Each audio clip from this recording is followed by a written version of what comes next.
et c'est Crime Story. Les rendez-vous d'Alfred Hitchcock racontés par Serge Sauvion. Aujourd'hui, faites confiance aux amis de James McKimmey.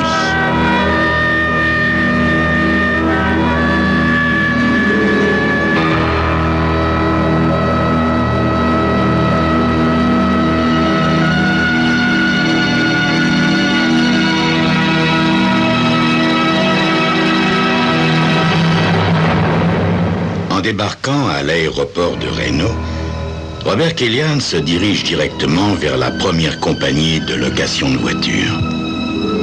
Il plie son trench coat soigneusement et file downtown, c'est-à-dire vers la ville basse. Quand il pénètre dans le garage pour garer sa voiture, il s'aperçoit qu'il est suivi. Comme si de rien n'était, il arrête le moteur, puis sort, son imperméable à la main. Une autre portière claque dans son dos. Le bruit résonne. Killian entend quelqu'un courir vers lui. Pas le temps de se retourner. Tout chavire. Il est à terre. Une effluve de parfum lui passe sous les narines. Péniblement, il entr'ouvre un œil et aperçoit une femme aux cheveux noirs et un homme aux cheveux longs qui s'enfuit. Plusieurs minutes passent avant que Killian n'arrive à se relever. La tache de cambouis sur la manche de son costume neuf lui arrache un juron. Dehors, la brise d'octobre lui remet les idées en place. Les néons éclairent sa gueule virile et burinée par le soleil, l'alcool et les années. Il voit clignoter l'enseigne du club de West. Il pénètre dans le casino, traverse les allées de machines à sous, les tables de 21 et s'arrête au bar devant une blonde platine aux paupières lourdement chargées. Rudy West, s'il vous plaît, mademoiselle.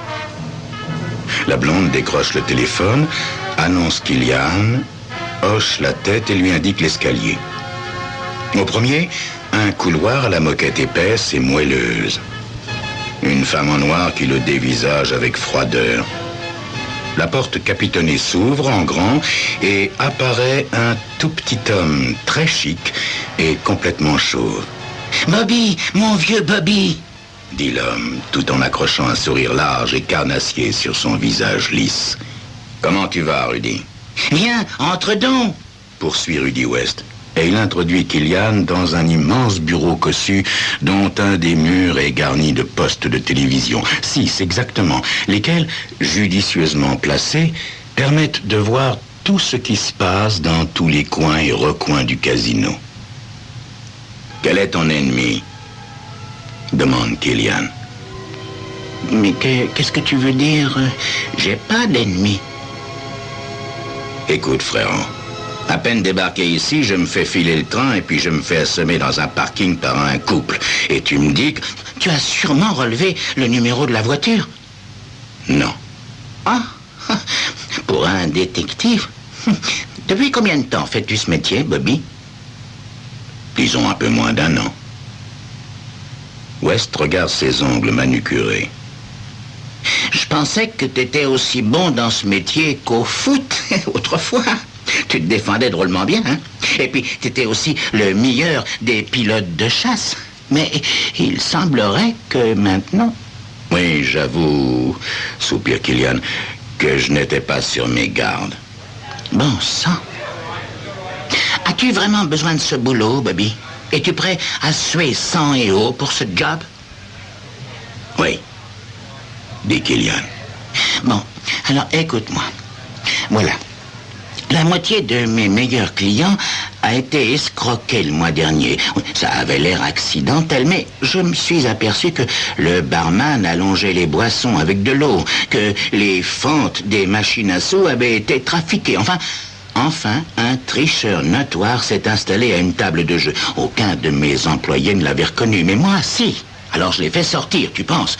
Je sais ce que je risquais avec la commission des jeux. J'ai congédié tous ces employés, mais les nouveaux font la même chose. Et tu vois ce que je risque? Oui, de perdre ta licence. Eh oui, Bobby. Je ferai tout pour que ça n'arrive pas. Si je perds mon affaire, je suis coulé, foutu, tu comprends? West griffonne une adresse sur une carte de visite. Vas-y, Bobby, fouine partout et trouve.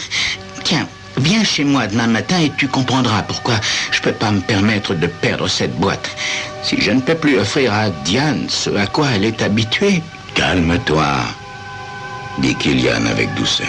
Oui, je sais, pour toi c'est facile, mais tu dois trouver si c'est la poisse ou si quelqu'un cherche vraiment à me couler. Procédons par ordre, dit Killian, plissant son front bronzé. Dis-moi, qui pourrait souhaiter ta perte? West réfléchit un instant. Harry Masters. C'est un jeune loup. Il voulait la licence pour ce club, mais c'est moi qui l'ai obtenu. Il a ouvert une petite boîte, un trou à rats au coin de la rue qui s'appelle le Pélican. Bon, dit Killian. Et maintenant, dis-moi en qui tu as confiance. Bud Lunderboard, le responsable des tables, dit West sans hésiter. Tu comprends, je lui ai sauvé la vie. Il m'est complètement dévoué. Et il y a aussi Mike Farrow, le gérant du club. C'est moi qui l'ai formé. J'ai décidé qu'il était un ami et un bon employé. Et en fait, c'est ce qu'il est. Personne d'autre? Demande Killian après avoir avalé la dernière gorgée de son verre. Si, Sharon Sheldon, dit West en pointant l'index sur un des écrans de télévision. Tu vois, c'est elle qui distribue les cartes en ce moment. Killian voit alors une femme très belle sur l'écran. West continue. C'est la femme que j'aime, Bobby. Nous serions déjà mariés si Diane, ma fille, était d'accord. J'espère bien la convaincre un jour. West se reprend et sort une liasse de billets qu'il tend à Killian. Ça te suffit? Oui, pour l'instant. Tu en auras autant quand cette affaire sera réglée. Fais ce qu'il faut, dit West, suppliant. C'est un ami de plus de 20 ans qui compte sur toi.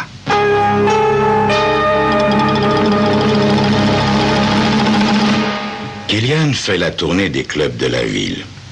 Il bavarde avec les croupiers, les barmen, les hôtesses et les serveuses. Au bout de 2 heures, il se retrouve dans l'impasse derrière le club de Rudy West. Il en voit sortir un homme grand, blond, baraqué, qui se dirige vers le parking des employés. Killian le suit. Lunderboard? L'homme aux larges épaules le dévisage. Je suis Robert Killian, je travaille pour Rudy West. J'aimerais qu'on bavarde un peu, vous et moi. Lunderboard lui propose d'aller prendre un verre au Polymagou, à 2 pas. Une fois installé devant 2 doubles scotch, Killian interroge le jeune Malabar. West pense que quelqu'un veut le torpiller. Qu'en pensez-vous? Lunderboard se racle la gorge. J'adore Rudy, vous savez. Il m'a sauvé la vie et puis il m'a donné ma chance. Grâce à lui, j'ai un boulot stable. Il me paye bien, je suis régulier avec lui. Seulement, il sort un petit cigare de la poche de sa chemise, l'allume avant de poursuivre. Seulement, quand on dirige une telle affaire, on doit laisser de côté les choses, comment dirais-je, émotionnelles. Killian jette un coup d'œil sur la salle. Plus précisément sur les formes moelleuses d'une serveuse qui lui envoie un sourire chaleureux.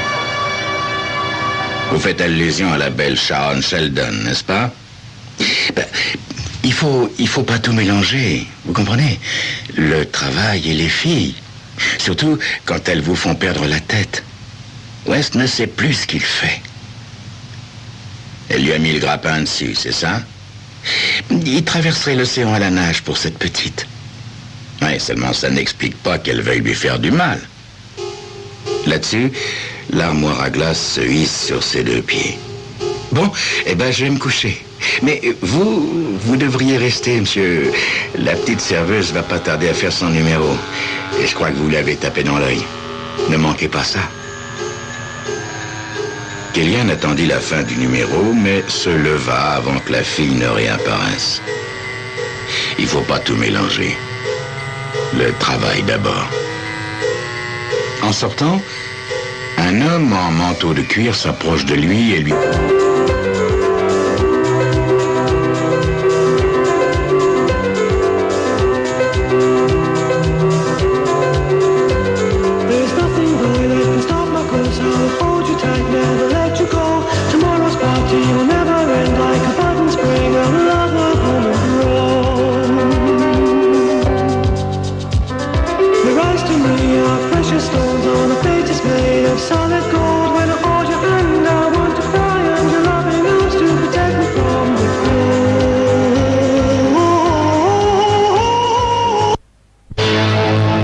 Je suppose que vous êtes Harry Masters, dit Killian en pénétrant dans le bureau jusqu'où l'avait traîné le manteau de cuir. Le vrai, dit le jeune homme assis sur une chaise tournante. Ça t'évitera de demander des renseignements sur moi dans toute la ville, hein? Alors, qu'est-ce que tu veux savoir? C'est que mijote Harry Masters, c'est ça? C'est ça qui t'intéresse? Killian ne bouge pas un cil. Masters poursuit. C'est un sentimental, West. Je sais qu'il pense que j'introduis des types à moi dans sa boîte pour le faire couler. Mais je vais te dire un truc. West, il se coule tout seul, à cause de sa nana. C'est elle qui fait le jeu, et lui, ça l'empêche de penser. En plus, il y a sa fille.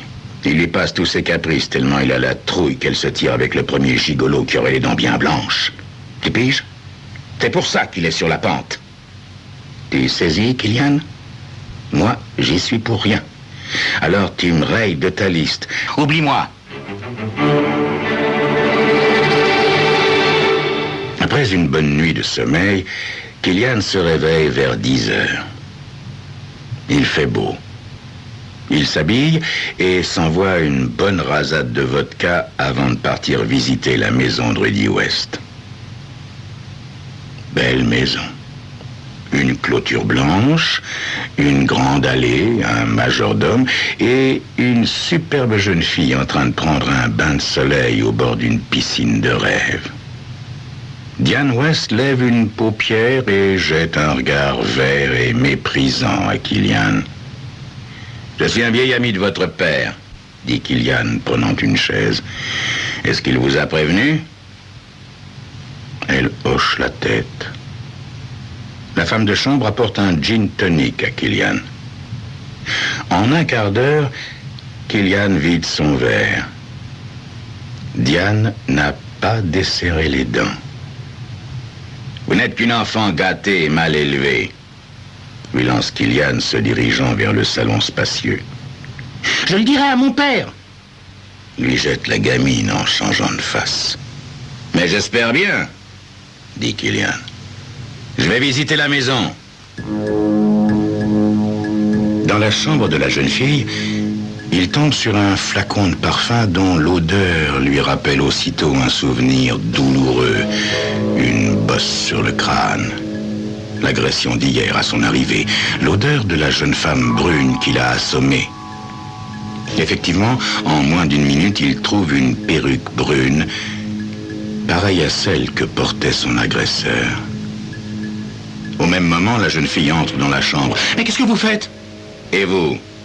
Que faisiez-vous hier dans ce parking? Pourquoi m'avoir suivi et assommé? Votre père sera certainement ravi d'apprendre ça. »« Non, non, je vous en prie. Non, c'est une erreur. Je ne supporte pas qu'on m'oblige à faire quoi que ce soit. Je ne savais pas pourquoi mon père vous avait fait venir. Il vous avait décrit et moi, je pensais que vous veniez pour m'espionner. Et vous auriez découvert ma relation avec Jerry. C'est lui qui était hier avec moi. Je l'aime. On pensait juste vous faire peur pour vous obliger à repartir tout de suite. S'il vous plaît, je ne veux pas que mon père l'apprenne. » En pénétrant dans l'immeuble du quartier chic, Killian trouve facilement le nom de la jeune femme sur la boîte à lettres. Il monte au second étage et sonne. Elle ouvre la porte. Il est épaté par sa beauté. Sharon Sheldon est moulée dans une robe longue et blanche. Elle lui adresse un sourire éclatant. « Après les convenances d'usage, c'est-à-dire après une quinzaine de minutes, Killian attaque dans le vif du sujet. Paraît que Rudy vous épousera dès que sa fille aura donné son accord. Ceci dit, en attendant, vous avez tout le confort. Elle allume une cigarette ultra longue et lance à Killian, déjà troublé, le regard qui tue, noir et profond. Rudy m'a dit le plus grand bien de vous, minaude-t-elle. Il vous admire énormément. Vous étiez, je crois, un brillant pilote de chasse. Où voulez-vous en venir? Dit Killian de plus en plus troublé. À ceci. Et Sharon Sheldon se lève et s'approche de Killian, se colle contre lui et l'enlace amoureusement. Si vous m'attendiez dans ma chambre, le temps de prendre une douche. Comme s'il marchait sur l'eau, Killian pénètre dans la chambre vaste et toute rose. Sharon a déjà disparu. Il entend le bruit de l'eau qui coule. Son absence l'aide incontestablement à reprendre un peu ses esprits. Il se dirige vers la coiffeuse, ouvre un tiroir, un autre, tous, un à un. Au loin, il entend la voix de Sharon mêlée au bruit de la douche. Dans le dernier tiroir, il tombe en arrêt. Une alliance. Il y a une inscription à l'intérieur. Pour Lisa, en gage de mon amour. Douche froide pour Killian. Il tressaille et transpire. Quand la belle Sharon sort de la salle de bain, Killian a déjà quitté l'appartement. Sans trop savoir comment, Killian se retrouve devant un scotch du côté de Carson City. C'est un jeune lieutenant campé devant lui qu'il tire de sa rêverie. « J'ai votre renseignement », dit le jeune flic. « Vous avez mon fric ?»« Non, je vois d'abord, je paye ensuite », dit Killian. L'autre tire de sa poche une fiche et une photo. « Pas mal, hein? Lisa Lindebord, elle s'appelle. De nos jours, la chirurgie esthétique fait des miracles. » « Expliquez-vous, » dit Killian. « Il y a un an, cette poule a eu un grave accident. Je me souviens, j'étais de garde. Ça s'est passé à la limite de la ville, quartier nord. Sa bagnole a été complètement bousillée et elle a bien failli y passer, elle aussi. Son nom me dit quelque chose. Je connais un Lundebord, il travaille dans un club à Reno. C'est peut-être sa sœur. » « Vous ne savez pas lire, dit Killian. Regardez sur la fiche, c'est son nom de femme mariée. »« Ah, ouais. Vous allez la chercher ?» demande le flic en empochant les $20. « Non, je l'ai trouvée, dit Killian. Killian arrête sa voiture derrière le club de West, dans l'impasse. La douche la refroidit. Il enfile son trench coat quand il voit sortir Mike Farrow par la porte de service du club. Farrow n'a que le temps de dire à Killian « Bonsoir, je voulais vous parler. » Un bruit de bouchon de champagne traverse l'espace et Mike Farrow s'écroule sur le sol. Une ultime convulsion de son pied gauche et il s'immobilise définitivement. Dans le bureau de Rudy West, un patron effondré et Killian qui se tient en face de l'inspecteur Raywell. « Vous avez une idée sur l'identité du meurtrier ?» demande l'inspecteur à West. Mais c'est Killian qui répond. « Moi, je sais. » L'inspecteur le regarde avec dédain. West avec surprise. Killian poursuit. C'est bien dans le couloir qui mène à la ruelle que se trouvent les placards des employés. West fait oui de la tête. Inspecteur, poursuit Killian, Vous devriez jeter un œil dans le placard de Mademoiselle Sheldon. Je suis sûr que vous y trouverez des merveilles. Mais qu'est-ce que tu racontes? T'es complètement fou! Dit West, explosant de colère. Allez voir! Dit l'inspecteur, désignant un de ses hommes. Quelques minutes s'écoulent avant de revoir le flic réapparaître, un silencieux entre les mains. Il est encore tout chaud, commente le flic. Sur l'un des téléviseurs du bureau, West, les larmes aux yeux, voit deux flics encadrer sa tendre Sharon et lui passer les menottes. Bon, maintenant, dit Rewell à Killian, déballez votre sac. avant, inspecteur, vous devriez aussi arrêter ce type. Et Killian désigne sur un autre écran l'Underboard.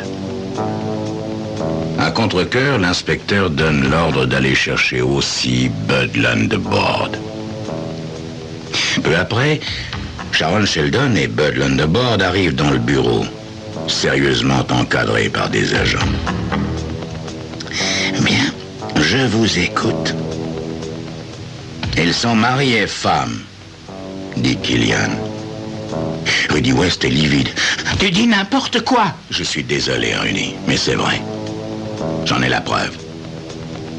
Killian sort de sa poche l'affiche et la photo. Ils sont mariés et depuis plus de 10 ans. À l'époque, elle, Lisa Lunderbourne, tirait déjà les cartes dans un club. Et puis, elle a eu un accident de voiture. Elle a été défigurée. Je ne connais pas le nom du chirurgien qui s'est occupé d'elle, mais chapeau, il a fait du très bon boulot. Et puis, il y a quelque temps, Bud et Lisa Lunderbourne ont décidé de s'attaquer à ta boîte, Rudy. Alors, ils ont fait appel à Mike Farrow. Ils introduisaient chez toi des types susceptibles de mettre la pagaille afin de te faire perdre ta licence. Seulement, il y avait un hic. Farrow n'était pas très chaud pour te couler. Je pense même qu'il avait l'intention de tout me révéler en venant vers moi ce soir. Mais la charmante Sharon s'en est doutée. Alors elle l'a descendu. Sharon serre les lèvres. West la regarde au bord des larmes. Mais le silence de la jeune femme est le plus terrible des aveux. L'inspecteur Rewell embarque tout ce petit monde ainsi que les preuves apportées par Killian. Tous mes amis. Soupire West. Bobby, j'ai le cœur brisé. Tu peux comprendre ça? Oui, je peux, dit Killian.